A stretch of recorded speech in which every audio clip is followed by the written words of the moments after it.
and recovering. I'm going to kick us off with a sacrificial poem to get us all going. My work isn't in A Up 3, but it is in the Chapel FM Recovery Anthology, which launched last night. It's great. The launch was amazing. So this is Peach Pit. The walls of reality are stretched thin, veins pulsing, gums red, mottled stitches crisscrossing, leaving a cosmic hole. A vacuum ready to encase, like I am a peach pit within an ill-fitting skin. My true wants and desires hidden from even me. A sticky orbit, juices slather skin. I wish to remove, spit out the core of me. I will not be contained. I will spill over. The pit may grow into a tree. Thank you. Let's get on to some A Up. Our first poet of the night rediscovered her love of poetry as a way of dealing with PTSD and postnatal depression. Her poetry explores motherhood, mental health, and the questions nature can invoke. She has been published in the inaugural Sisterhood Anthology and its sequel this summer, as well as the 2024 York Literary Review. She also performs around West Yorkshire. It is Esther Inslin-Bachia. Woo!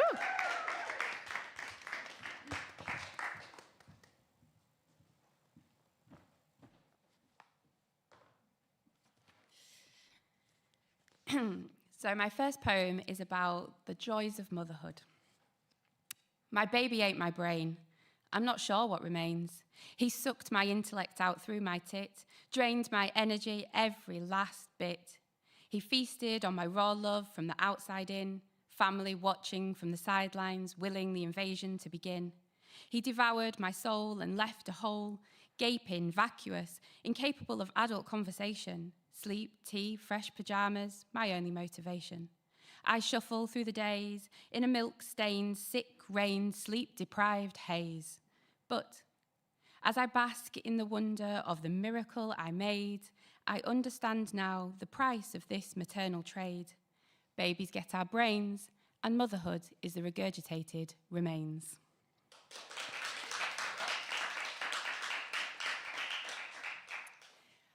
So for me, the theme of recovery or rebuilding a body is really pertinent. So after I had my son, I felt like I had to physically heal and mentally heal. And this poem is about how community is a really big part of that. Sisters for my sorrow. There's something wrong with me. Crying into stained muslins, hiding on the toilet for a minute alone. I flirt with regret, then chastise over and over as the chorus of shame chimes. It could have been worse, count your blessings. It's a doctrine so strong that even the women sent to heal me, protect me, recite the line that compounds my pain and seals my fate. The song drowns my trauma, wrapping me tightly in a blanket of toxicity, which binds my truth and smothers my light. If only I had a sister for my sorrow, an equal to whom I could unburden without judgment. I'd kneel at her confessional and spill my soul. Yet, to my disbelief, as I pull at the threads, a coffee here, a blunt text there, the charade unravels, pulling the blanket away and revealing a congregation, a warm embrace, a community separated by shame but united in our pain.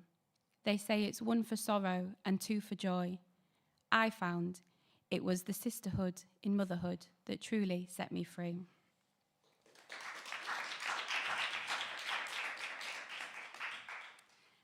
My son is almost 5 now, and I think the journey of recovery, rebuilding your identity, just carries on. It's all just different levels of hard, as my mother tells me. This last poem is called Facing Down My Toddler.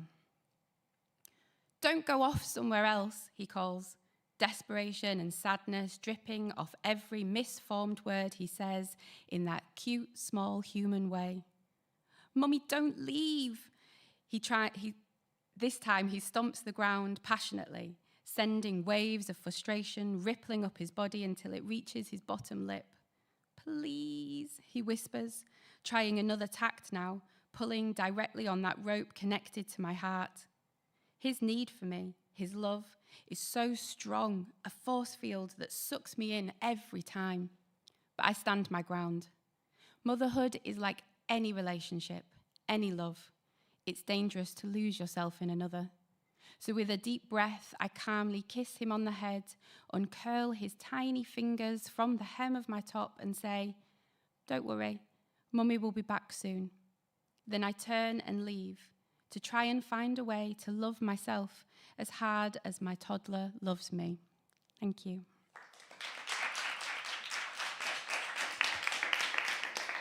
That was wonderful.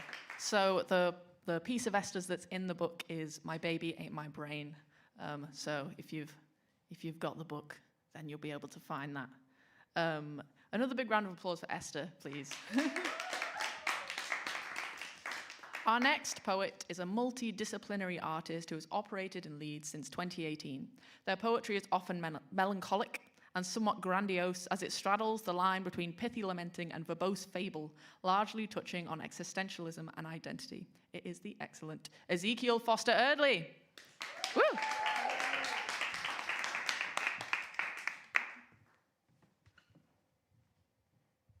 Thank you. The piece that I have in the anthology, I wrote when I felt that I was on the up from a mental health crisis. I wrote it in glorious Hebden Bridge. It was inspired by the album The Noble Art of Self-Destruction by Holding Absence.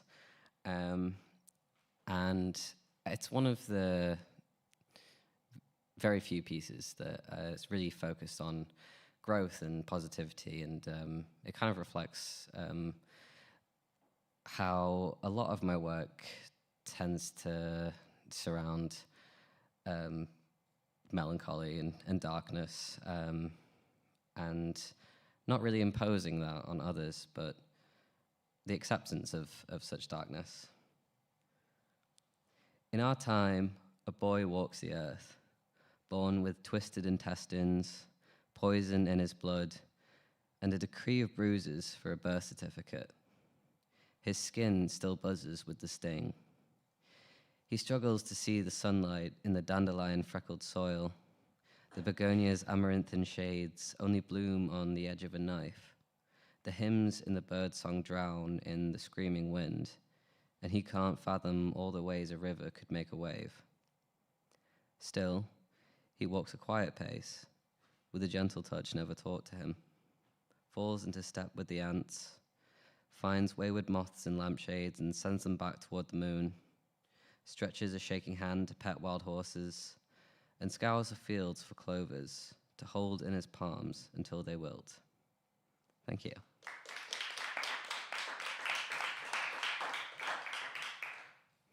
On rebuilding a body, I'm transgender, and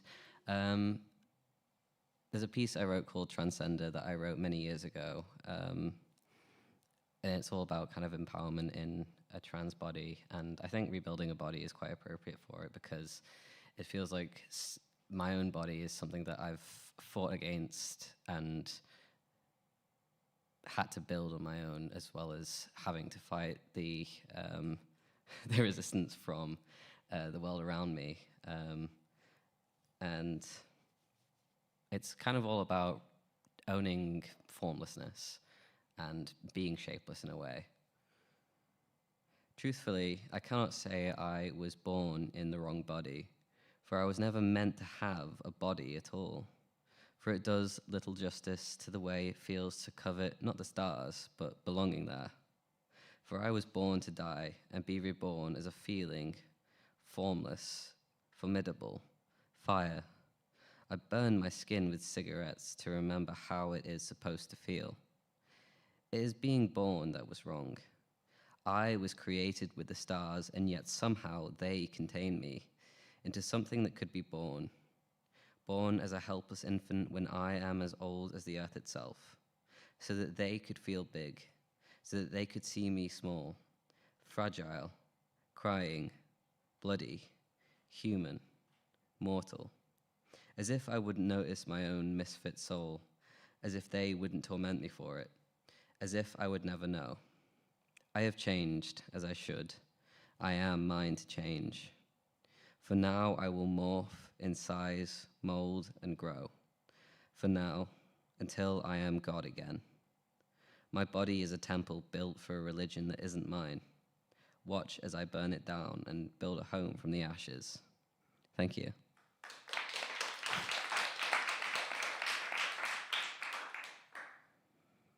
And my final piece, I wrote it, I think 3 years ago when I was really reflecting on my experiences with eating disorders and body dysmorphia, and generally the physical manifestation of having dealt with mental illness, and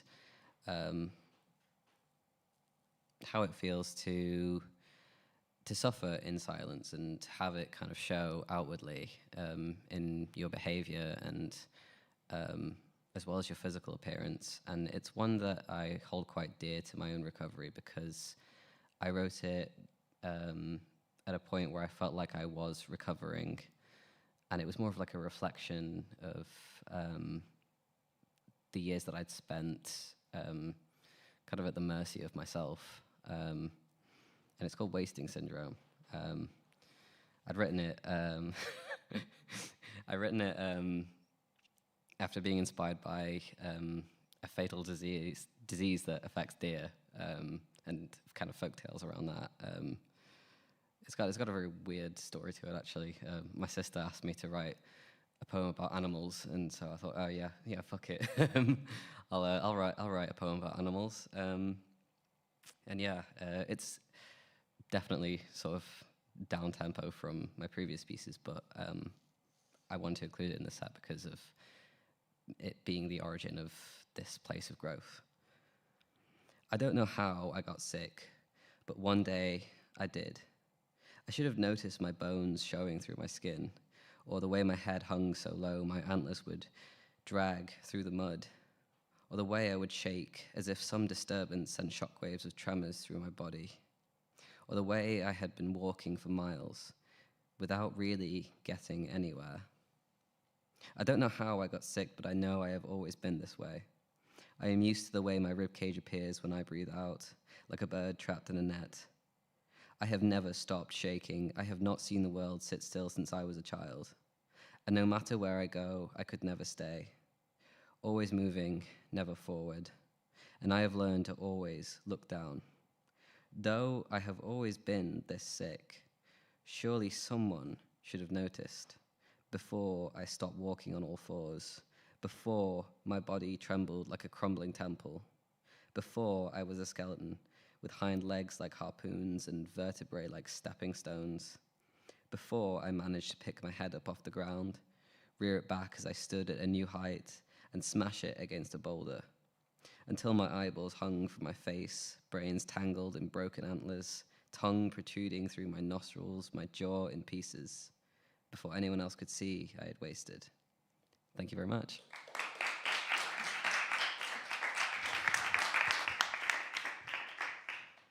Ezekiel is always so like nonchalant when they perform, and then they just come out with this absolute devastation and gothic mystery.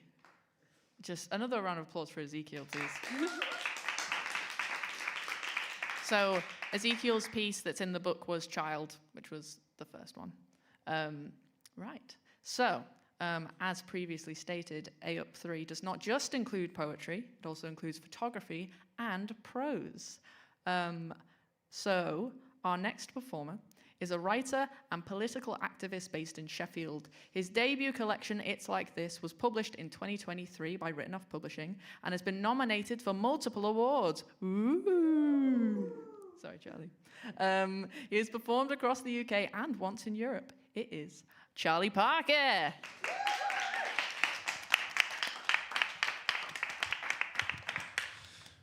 I'm Charlie Parker, and this is The Trade. I'll tell you something else and all, he said, twisting the white plastic bag in his hands like a magician, distracting his audience. I'm not looking forward to 2 weeks' time when green hair eggs come in. He placed my chicken breast and eggs delicately on the glass countertop, betraying the strength of his thick fingers achieved through 30-plus years of working with meat, fish, and all manner of other produce. How do you mean? Well, it'll be a nightmare trying to get any business in. Already tough enough as it is, what with John Lewis shut in, he said, pointing behind me in the direction of the defunct building, despite being inside his own shop. Think how many people aren't coming to the city now. All footfall's gone. And where's it gone to? Meadowhall, that's where it's gone. You can't do right for doing wrong. I'd gone for a walk down the moor. I wasn't on the road to that day, a common conundrum for many of the working class, or working people, as they're very cleanly regarded by the Labour Party nowadays, as if the phrase working class will evoke images of violent revolutions and red flags. Simultaneously, there are never enough staff, but also not enough hours to give. Schrodinger's contracts, if you like. A new cafe had opened up next to a Costa. Debenham sat comatose overlooking that high street. Take the £30 order I get every Thursday. He's been coming here years. You see outside there, used to be a two-way street. Now you've got to use the ring road. Well, he's got to come outside the city, past Derek Dooley Way, back out to go around big roundabout, past the train station. Why would you bother? There's another customer base gone, and I don't blame him, myself. Well, how are you going to go on then? The Moor Market is older than time itself, or it certainly feels that way. I'm still amazed at how many of those stalls are actually still in business, cheap as they are. I'd like to think there's some sort of nostalgic magic in the foundations that keep Sheffield's most well-known market going, life support or not. Maybe I dream too much. And don't get me wrong, pal, I'm all for this green revolution and all that, cobblers, but how's it helping me when less people drive into the city and there's no car parks? It's Meadowhall again. You mean to tell me all them thousands of cars there are helping with them clean air regulations are all going on about? Net zero, all that. There's no point us being open all year, the way it's going. You know, like they do at Seaside when shutters are down half a year. That'll soon be us, just you watch. Can't the council do something for you, I ask. The second the question is given life, I hear its naivety and wish I'd kept quiet. It's them that's done it, lad.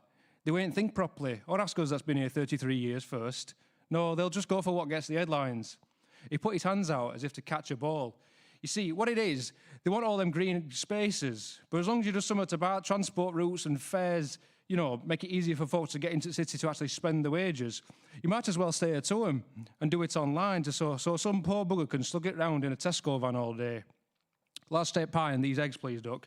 $3.25, my love, he responds to the woman without breaking stride. Thank you. It's like my lad. He just started going out properly for the first time, and even he's bored at city. There's no tea. You want to make a day out of it, but why bother? Might as well go to Leeds instead. They can at least see how they do it, these councillors scratching their heads. It's rotten, and to be honest with you, pal, it's bringing back bad memories. Anyway, that's 12.80 when you're ready. Thank you very much.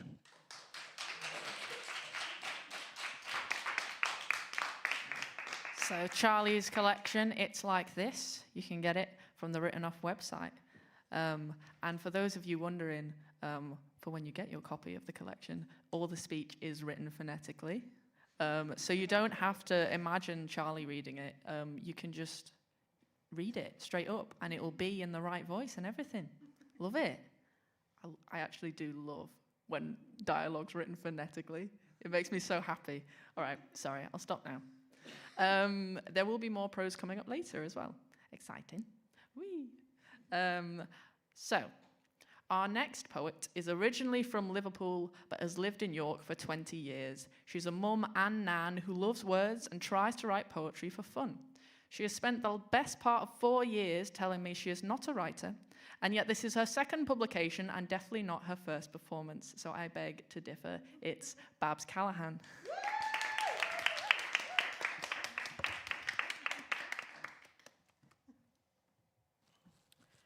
Reflection.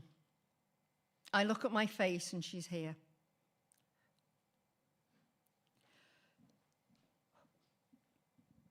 I'm all right. My once long brown hair, grey as I age. Wrinkles appear on my brow. Red glasses I choose, a confidence boost, keep me from hiding away. My sister's lost face, still young inside mine. Ageless and waiting for me. My smile, just like hers, so clear in my mind. Too young when taken away.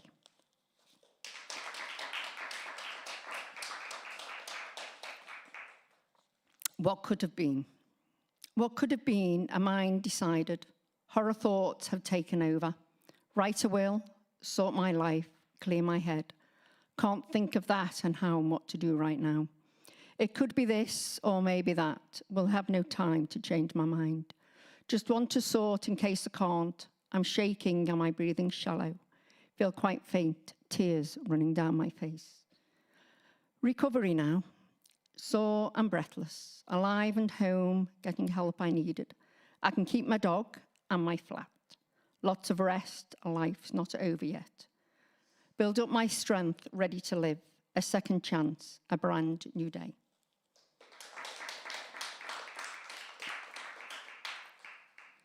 A type of peace.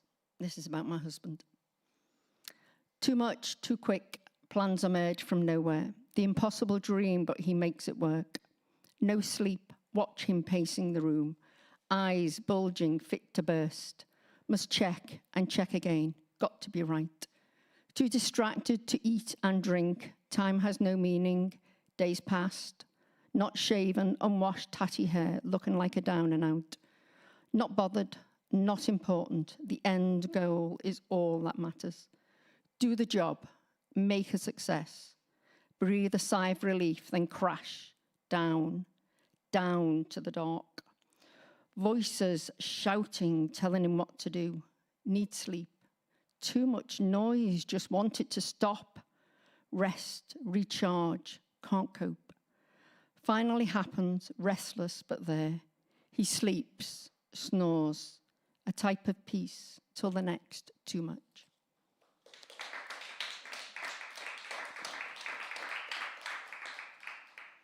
This is called Me Head's Falling Off. Me head's falling off, disconnected from me neck. Feels like I'm drunk, but not touched a drop. Everything is hazy, blinking won't clear it. Swaying around, can't walk straight. Feet moving forward, feet keep moving, body springs forward. Eyes watching from behind, head needs to catch up. Don't want to just stay up, I've got to keep standing up. This feeling will go. Don't know when, best get home. Then won't be alone, safe in my space, even if all over the place.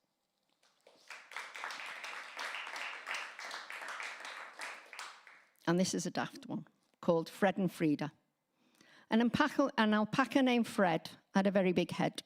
His long neck felt the strain as he was led by his reins. His mate named Frida was always the leader, striding past Fred with his extra large head.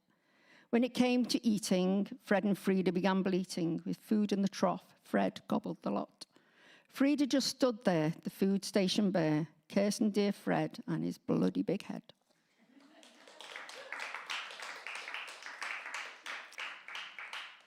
This is the one that's in A up 3. It's called Remains. They lie untouched from years gone by, different ages, lots of decay. Twisted, interlocking joints, broken pieces spread amongst the graves. These bones full of history from an age past, wonders and horrors and lives, young and old, memories hidden until now. The battlefield, now so quiet. Experts gently remove and examine what's left. Records made. Time to lay these people at last to rest. Thank you.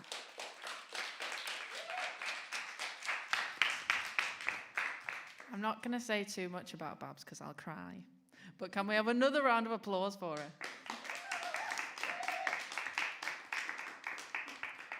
Our next performer is a writer, actor, coach, mum, walker, yoga lover, and occasional forager. It's Anne-Marie Draycott. Woo!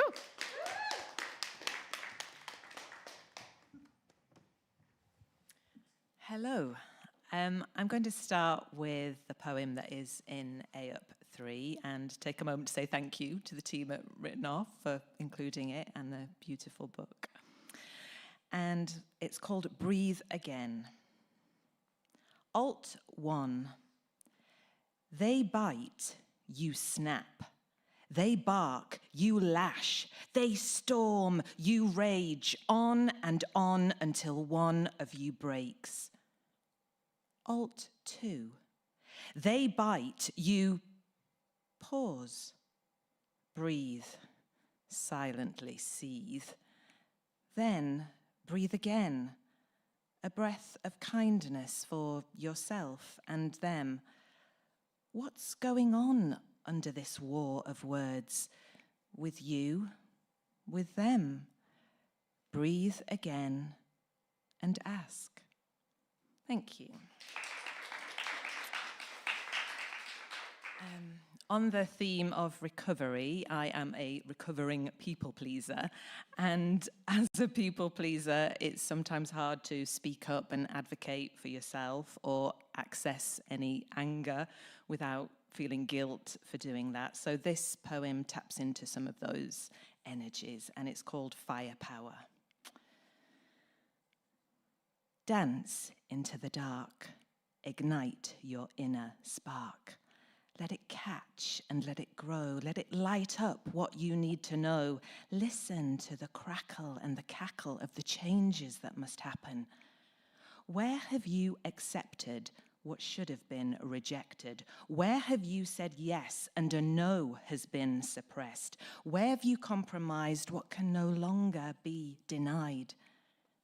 Twirl into those flames, feel your inner landscape change as cold crags of compliance crack, give way to hot defiance. Let your blaze of rage erupt. It's time to interrupt this cycle of submission. Stop waiting for permission. Blow up. Speak your truth, no matter how uncouth. Let your words run hot like lava rather than starve a moment longer what you know will make you stronger. A cleansing, frenzing, burning can guide you into turning your suppressed, stagnated strife into rejuvenated life. Then keep those embers glowing. They fuel your inner knowing. Let your fire smolder. Alive, it makes you bolder. Thank you. And then my final poem is about rebuilding personal power, which is often hard to do by yourself and can sometimes be easier when you connect alongside others. So this one's called I Am Nothing.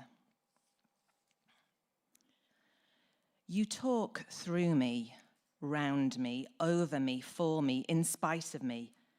You make decisions regardless of my feelings or opinions, which of course you've never even heard. I'm invisible, divisible by nothing, forbidden to express any notion of self, myself. Here only to be seen at your leisure when you need my body for work, for pleasure. But for good measure, toss me a crumb every now and then, a seedling of hope so I don't choke on the gut-wrenching powerlessness of my life. Yet I wonder how you're surprised we find ways to rise.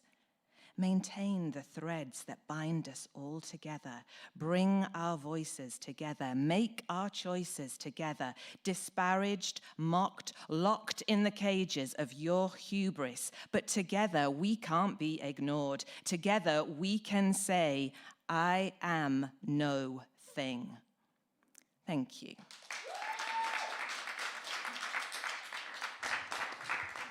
That was wonderful. I really love your delivery as well. Like the change in tone and pitch it's a mastery, really. Another round of applause for Anne-Marie.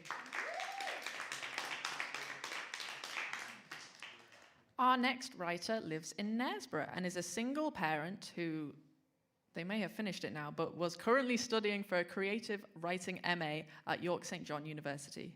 Her work intimately dissects marriage, examining shame and control through the lens of domesticity. Every time I hear her read, I end up holding my breath. It's Anna Brizzalara. Woo!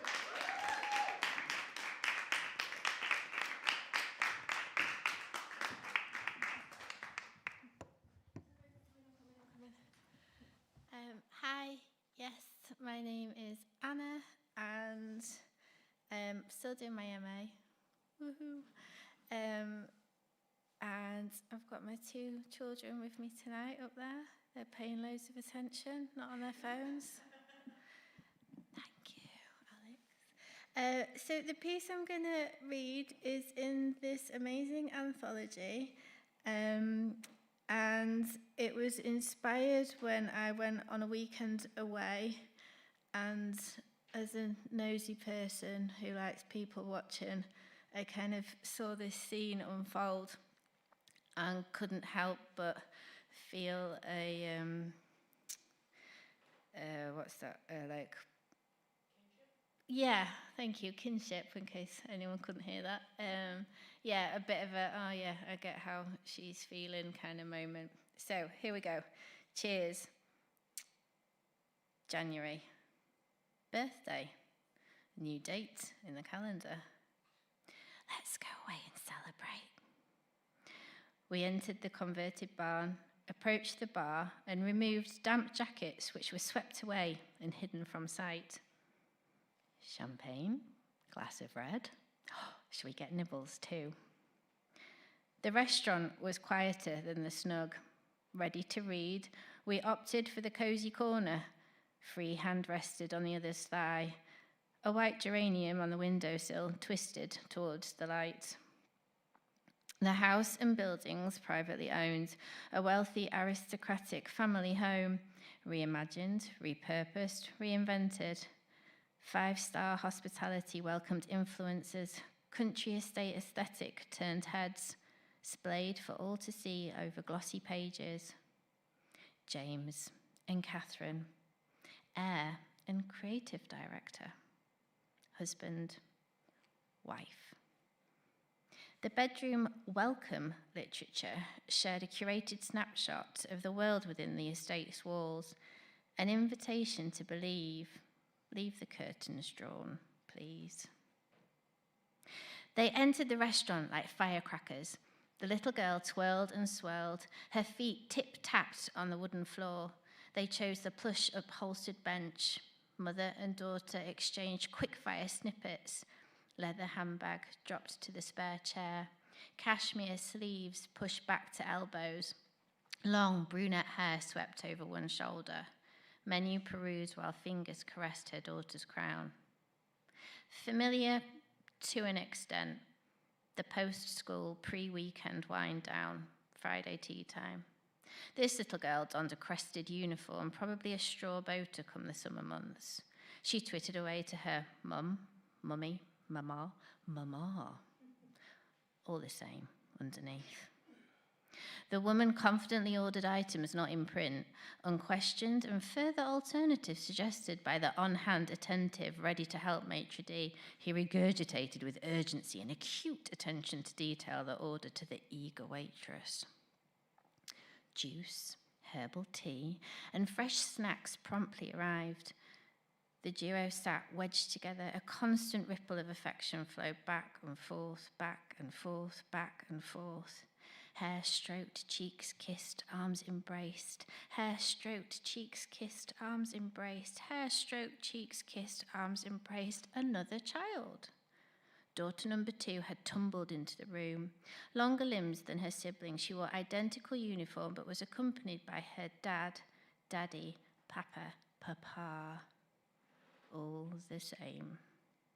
The older girl embraced her mother. The bird-like chit-chatter increased. Their reuniting reached an attention-grabbing crescendo. Dad stayed silent, coat on, hands in pockets. The little girls, locust-like, polished off the snacks. No waitress or maitre d' reappeared. A button was pressed, like a movie on rewind. The girls and their father reversed from the set. Their mother, mum, mama, left behind. Off stage, something had intervened. This wasn't how it was supposed to be. She pulled her sleeves down and cried. That silent cry, whilst the life you had plays on in the other room. I think that's her. Who? The woman. What woman? The woman, the wife from the welcome pack. Should I sneak behind the curtain and buy her a drink? She beat me to it, dried her eyes, and ordered herself a gin and tonic. Thank you.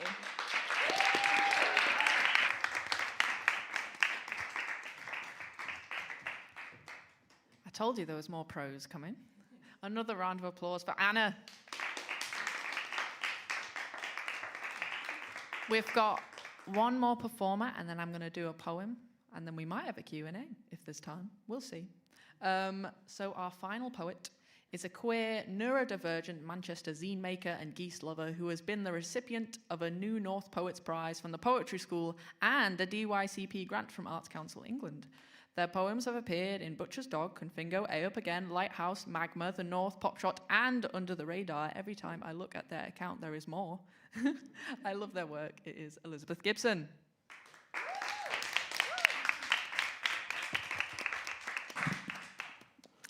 Hi, my poem that is in A Up is inspired by hikes that I've taken with a queer hiking group and how affirmative that is to me and what a comfort it is, and also about the power of being in nature. And the two hikes that I've kind of merged together in my head to create this poem were both in the Lake District, so they're kind of in the north, under the northern umbrella. One was climbing Helvellyn, and one was the Fairfield Horseshoe. So the poem is called Frog Spawn. I am ill prepared. My waterproof does not appear to be waterproof. We are climbing a horseshoe of hills, but it is so foggy I see nothing. But every next little bit. Grey, purple, early morning, sleet. A small group of humans, so different, held together by this one thing, by who we love. I forget and then remember, and it feels like swallowing a sacred stone, knowing this intimate thing about every person. In the middle of jobs and dogs and Wainwrights and car shares and cereal bars. I am ill-equipped, and they lend me layers, hat, gloves, socks. Let's warm up Liz, they say. We huddle behind rocks from the sheets of wet. Rain changes my being, oozing cold into toes, eyelids, shoulders. I can make out a round denseness in a stretch of puddle. I kneel to marvel at its intactness, perfect tiny spheres in this temporary scratch of water. I want desperately to feel it, to plunge up to my wrists. It is beyond jelly. It sends something happy shooting to my brain, how it quivers, remains. I am ill of hate and fear and the internet and how I cannot change myself, mostly do not want to, but there are people out there who wish I wasn't here. I show the group the frog spawn, take photos. Later we find masses of it. Glut. I've wanted to use the word glut. A lone dead frog floats upside down, pale yellow-orange, toes so long, fine, miraculous. Someone asks us to guess how many tadpoles survive to adulthood. We all guess too high. It is not many at all. They looked it up. We plod on. There are stirrings in the cloud, slivers of green. Then there they are, the hills, swelling and tumbling, curves of body, resilient in a way that I cannot really comprehend without crying. I am offered nuts and raisins, caramel shortbread.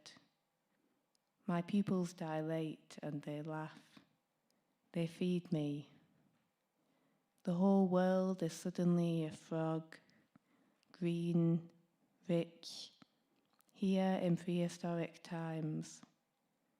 Jelly egg to tiny black curl, to muscled spring of movement.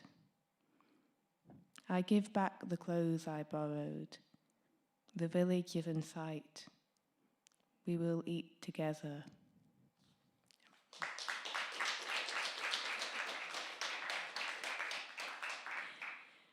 So for my other poem that I'm going to do, on the theme of bodies, I thought I would share a ghazal, which is a type of love poem, on the theme of blood and how I have a love-hate relationship with blood. When I moved to France, pride and hope in my blood, I swore that I'd pluck up the courage to give blood. But I was born during the mad cow disease years, so I was blacklisted. France did not want my blood. But I regret that I might have pulled out anyway. As anyone will tell you, I'm not good with blood.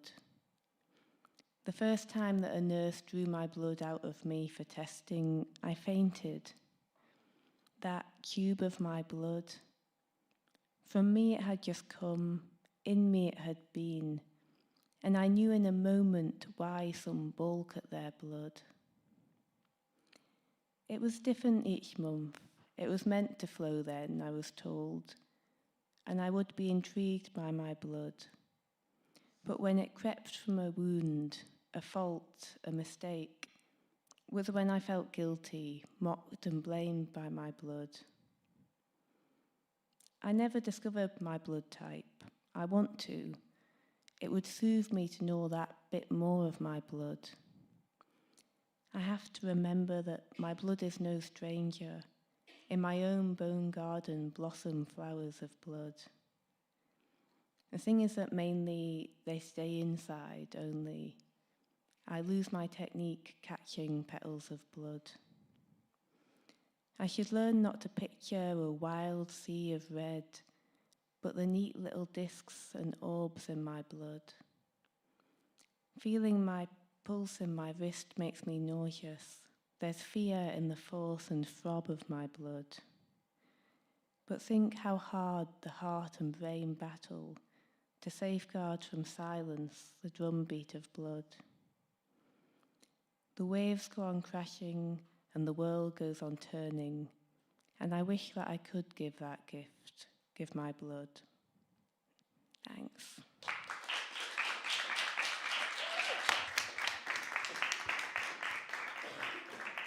That was just wonderful. I have more words in my head, but they're not coming out. Thank you. Thank you for that. Another round of applause for Elizabeth.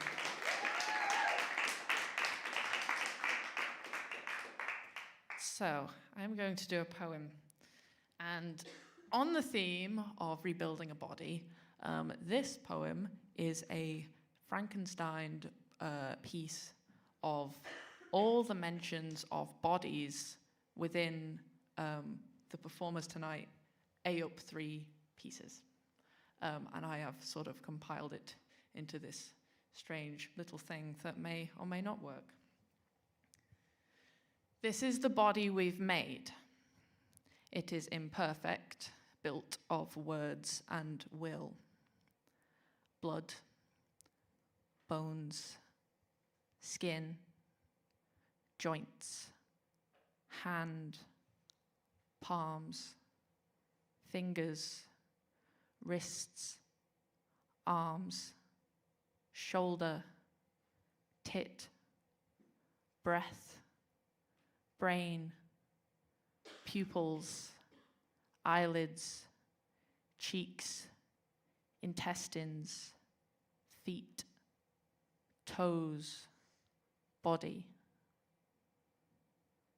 Blood, bones, skin, joints, hand, palms, fingers, wrists, arms, shoulder, tit, breath, brain, pupils, eyelids, cheeks, intestines, feet, toes, body. Blood, bones, skin, joints, hand, palms, fingers, wrists, arms, shoulders, tit, breath, brain, pupils, eyelids, cheeks, intestines, feet, toes, body. Blood, bones, skin, joints, hand, palms, fingers, wrists, arms, shoulder, tit, breath, brain, pupils, eyelids, cheeks, intestines, feet, toes, body. Poison in his blood. Bones full of history. Skin still bruises. Interlocking joints. Shaking hands in pockets. Rested on the other's thigh. Hold in his palms. Strength of his thick fingers. Plunge up to my wrists. Arms embraced over one shoulder. Out through my tit. Breathe. Ate my brain. Pupils dilate. Eyelids. Cheeks kissed. Twisted intestines. Feet tip-tapped. Toes so long. Curves of body. Thank you.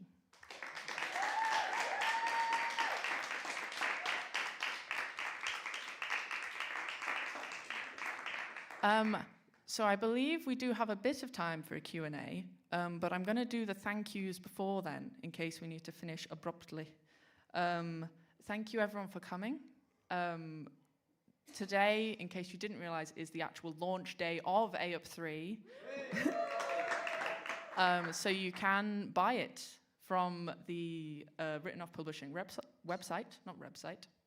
It would be a website if it was Rebecca's website, which it kind of is. Let's go with website. You can buy it from the website. It is 100% recyclable. I've been informed if you did want to eat it, it is edible, apparently. Even the glue is recyclable, which is just wonderful. Thank you to Rebecca for being wonderful and founding Written Off and being amazing. And to the rest of the Written Off team. Charlie, of course, for being our bookshop man. Wonderful. Thank you to all the contributors of AUP 3, but especially the performers here tonight. You're all wonderful, and you all read wonderfully, even. Thank you to Chapel FM and the whole team there. Thank you to me. Way. And if you do want to buy it tonight, we do have some. So if you come and see Rebecca downstairs, we'll figure that out. Cool. That's some thank yous. I think we're good there. Q&A time. Does anyone have any questions for anyone? Or any lovely things to say? I'll come with the microphone and point it in your direction, if you do. Or you might just all be struck speechless by... Is this one on? Ooh, double microphone. Ooh, mic off. If you don't have questions, that's fine too. You can just chill here in silence. It doesn't really work on the radio, though, unfortunately. Oh, it's fine. I'll wait. Well, I think in that case... Oh, James. Ooh. I have a question for you, Alex. What's the process like editing poems, and how do you go through that process of like all the fantastic things that you must have read and kind of putting a body of work together? That is an excellent and very large question. Sorry. The reading process for submissions was not just me. There was me and Rebecca. I was going to say going at it. That's not the right phrase. So we read through, do you remember how many submissions there was, Rebecca? I think there was about 190 in total. So there was about 190 submissions. A lot of people will have submitted 3 poems. So that's like 3 poems per submission, or there was prose as well. First thing would be to just count the lines and make sure it was actually fitting the guidelines, because a lot of people submit without thinking. It happens. And then we didn't go into it with a theme in mind. As I was compiling the collection, after we'd picked the pieces. In the order that I put them in, there was a narrative of grief and loss and leaving home and returning to home, but it being different. And that was sort of eked out in the compilation stage, which I very much enjoyed, as stressful as it was at times. But before that, there was, I think of it more as proofreading of each poem, and making sure they made sense, and that when you read them, you weren't like, what is this? I am confused. And then after the sort of proofreading of them, then there's also the formatting edit to make sure it fits on the page with the correct margins and things like that, which Rebecca was an absolute whiz at that. They were the formatting queen, and I would never take credit for that because Beck spent hours.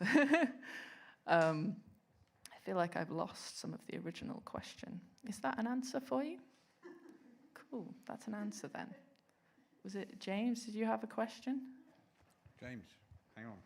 Peter's Oh, no, coming you're to probably you. nearest, Alex. Oh, okay, Pass it I'm over coming to- to you. Hello, James. Hello. I was wondering, for the listeners at home, would you dare us to write a poem about a topic of your choice?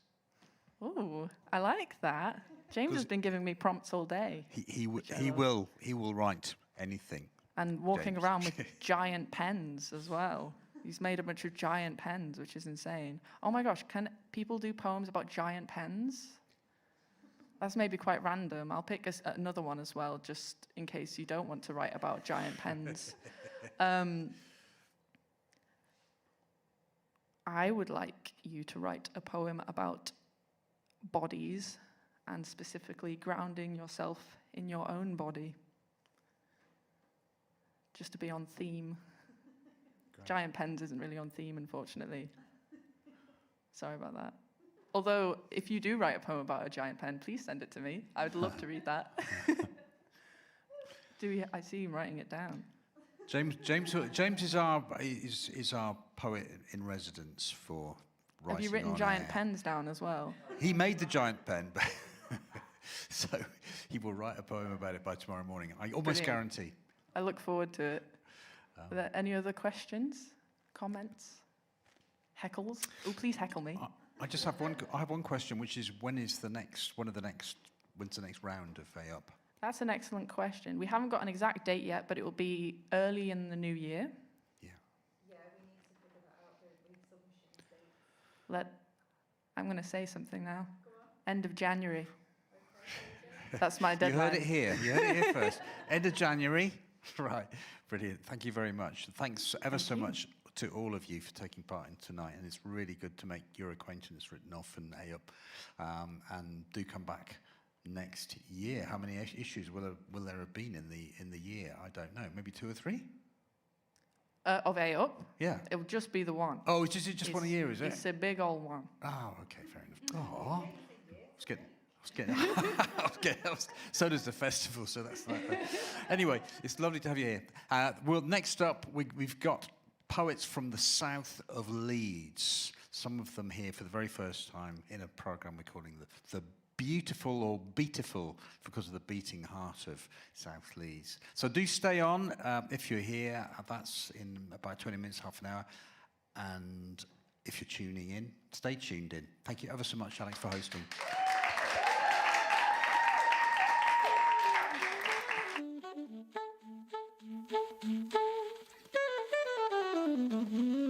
It's George Harrison here.